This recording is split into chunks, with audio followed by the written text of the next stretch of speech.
আল্লামা Jalaluddin Rumi রহমতুল্লাহ আলাইহি তার একটি কিতাব আছে, কিতাবের নাম মসনবি শরীফ।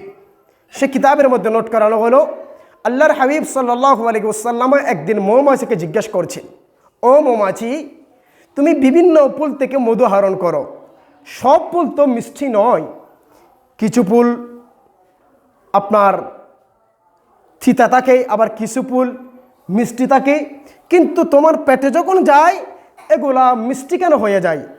এটা একটা সুন্দর প্রশ্ন না? আল্লাহর নবী জিজ্ঞেস করছেন মৌমাছি থেকে। মৌমাছি কি উত্তর দিয়েছেন জানেন?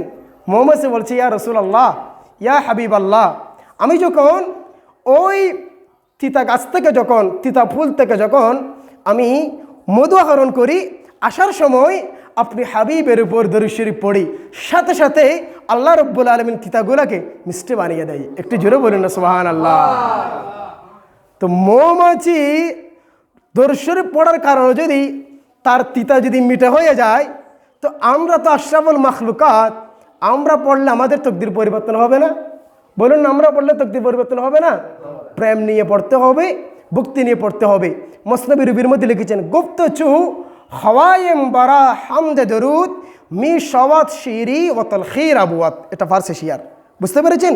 বলেন, ইয়া রাসূলুল্লাহ, আমি যখন আপনার নাম নিই, যখন নাম নিয়ে দরুদ শরীফ যখন পড়ি, সাথে সাথে